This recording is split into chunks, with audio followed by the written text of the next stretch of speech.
Hello?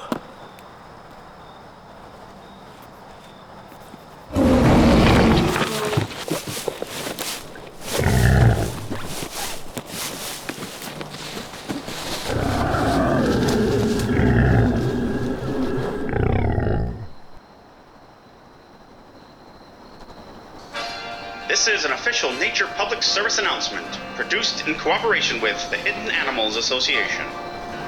Being a part of an almost extinct species comes with many charms. Every day is spent in the beautiful outdoors. Much of your life is lived in peaceful solitude.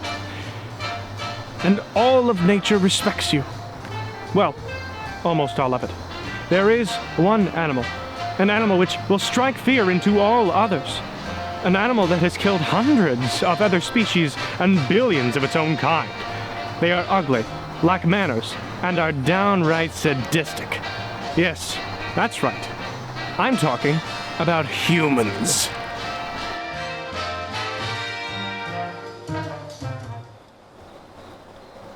Oh, that's right. I forgot to introduce myself, although you probably already know me by my many names.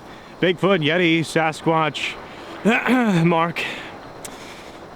And today, my fellow cryptids, I will be teaching you how to stay safe against humans.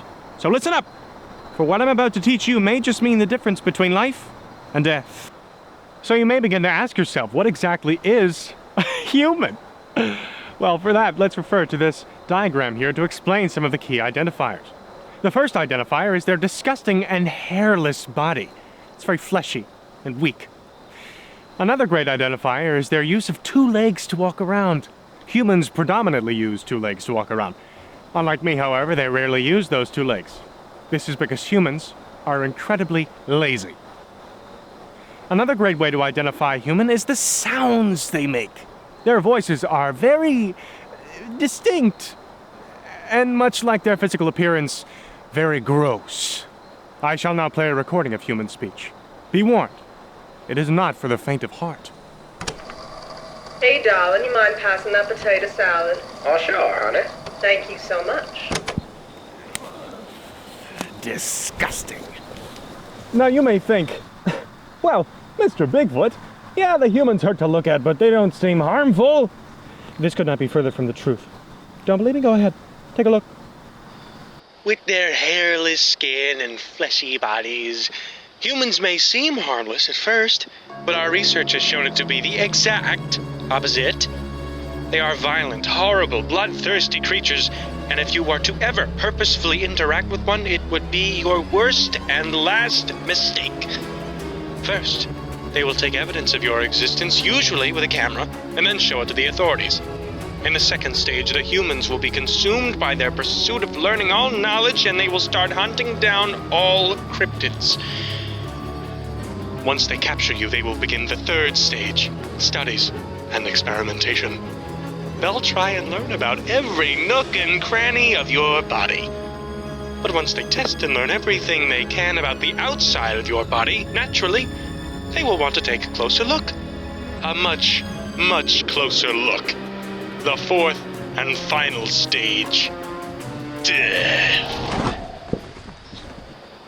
Now that you have seen the dangers humans pose to cryptids, I shall explain to you what to do when you have your human encounter, and how to get out alive. To survive these violent, hairless creatures, one must follow the 3 steps.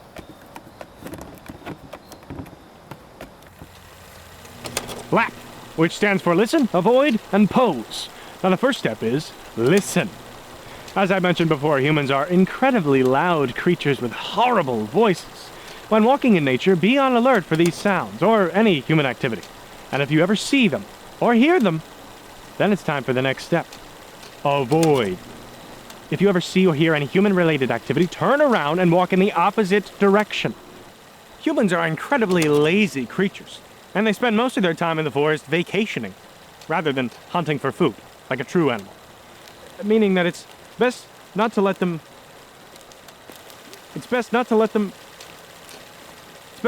know of your existence.